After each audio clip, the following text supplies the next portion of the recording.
اب یہ باز آ جائیں گے اور مرزا جیلمی ورگے لٹ نہیں اس سے مراد جنت ہے ہن کڈ مراداں جدو اسی مراداں کڈنیاں پھر تے چیخنا ہے وہاں پر تو لا عالم الغیب یہ پڑھ کے کہتا ہے جی اعلیٰ حضرت فاضل بریلوی کا ترجمہ بھی پڑھ لیں یہاں لکھا ہوا نبی کو علم غیب نہیں ہے. حضور نبی رحمت شفیع امت صلی اللہ علیہ وآلہ واصحابہ وبارک وسلم آپ کا فرمان اقدس ہے من صلی علی 50 مرتن فی کل یوم صافحتہ یوم القیامہ. فرمایا جو بندہ ہر روز کی بنیاد پر اپنی عادت بنائے کہ وہ میری ذات پر 50 مرتبہ درود پاک پڑھے گا میرے آقا کریم علیہ السلام فرماتے ہیں قیامت والے دن میں اس کے ساتھ مصافحہ فرماؤں گا. یہ بہت بڑی سعادت کی بات ہے. اللہ تعالی ہم سب کو عمل کی توفیق عطا فرمائے. جو میں نے آیت بینہ پڑھی ہے آئیے اسی کا سہارا لے کر بات کو آگے چلیں. ای کو بالکل بند کریں گے جی بالکل بند کر کے ایک آواز کر دیں اس کی سیٹی بھی بند کر دیں.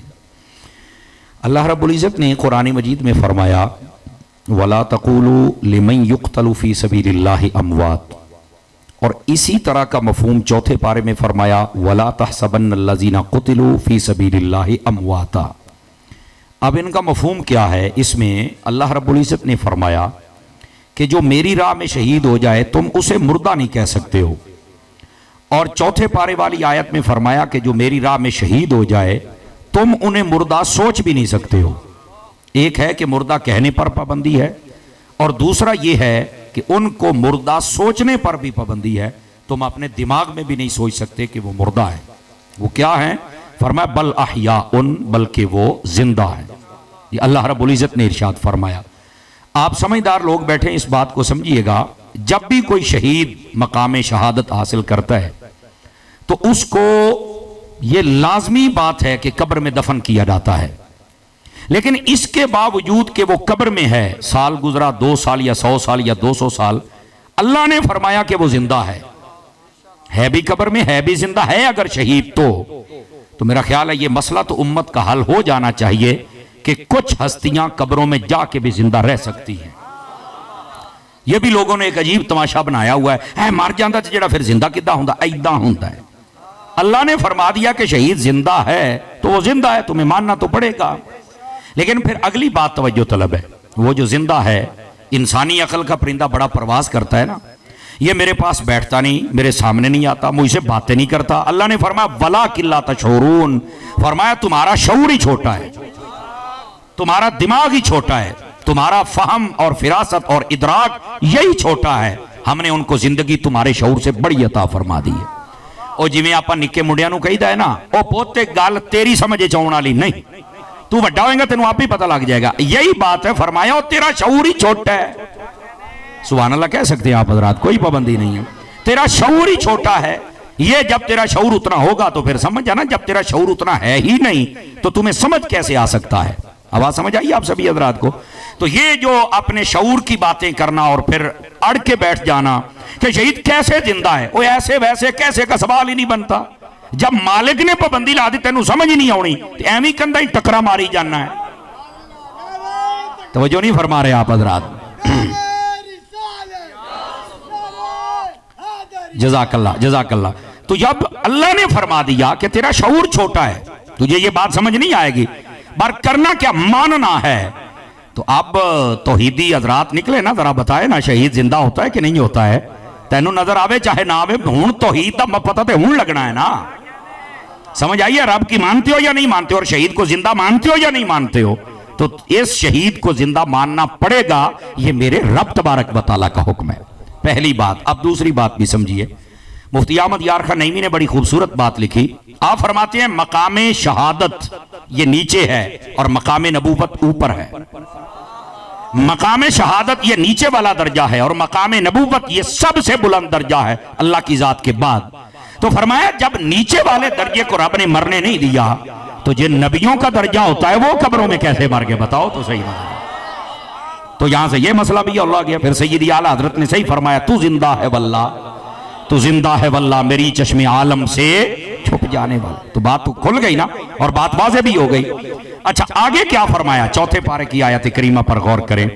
اللہ رب العزت فرماتا ہے یہ شہید زندہ ہیں بل احیاء یہ کیا ہیں؟